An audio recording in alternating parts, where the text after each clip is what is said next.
J'ai pas une formation de biologiste, voilà, j'ai fait une école d'art. J'ai fait un premier film qui s'appelle Planète A et c'est là qu'en fait j'ai commencé à travailler sur le time-lapse, le macro, le dispositif petit, immense, planète. À l'époque, je faisais des petites sculptures de sel où je mettais de l'eau salée et je mettais une corde dedans et les cristaux se formaient par capillarité autour des cordes.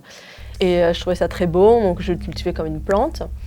Et à un moment, je m'étais dit, je voudrais bien voir comment ces cristaux se forment.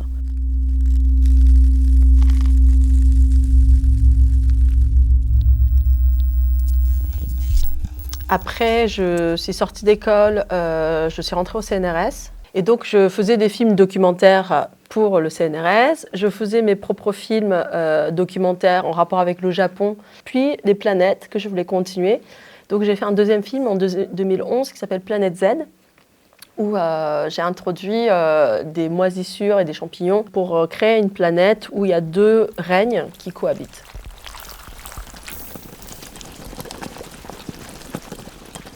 Ce que je propose, c'est une sensation, c'est une découverte, c'est une vision.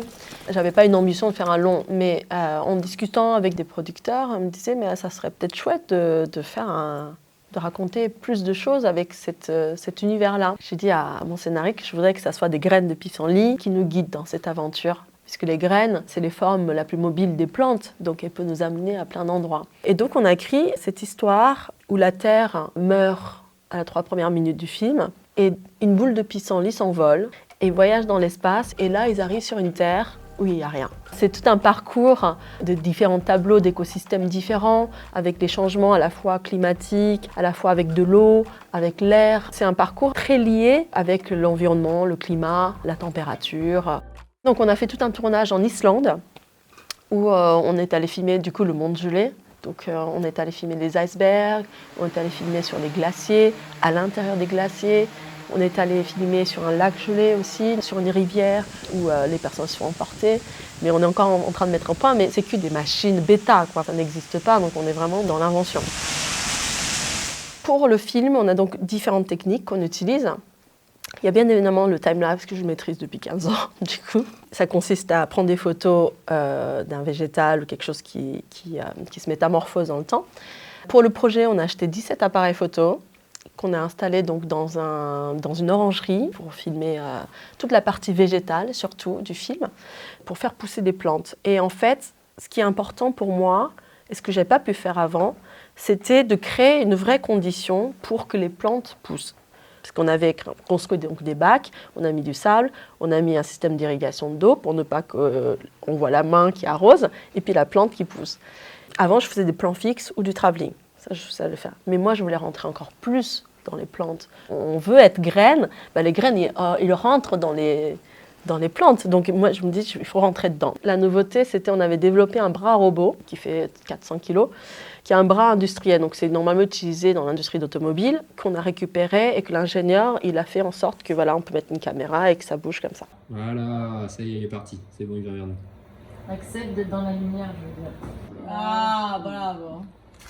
Alors laisse vivre.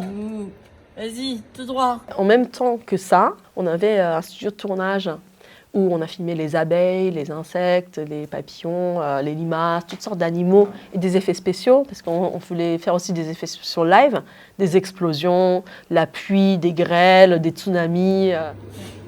Faut aller tout doucement parce que on va pas trop mettre au ras, non. Ma mère, elle me disait souvent, puisque j'étais à l'école française à Tokyo, pendant toute ma scolarité, donc j'étais toujours entre deux pays, entre la France et le Japon, et elle avait peur que je sois quelqu'un qui n'est pas enraciné. C'est-à-dire, à la fois, j'ai l'air japonaise, mais j'ai la culture française, donc je suis pas 100% japonaise. Et quand je viens en France, on me voit japonaise, donc je suis pas forcément française non plus. Donc il y a un côté un peu flottante, et c'était quelque chose qui m'avait marqué. Et c'est peut-être pour ça que l'idée que la graine doit s'enraciner, doit trouver un endroit où elle peut vivre en écosystème et à la fois s'épanouir et laisser des descendants, puisque c'est des graines, elles vont laisser d'autres graines.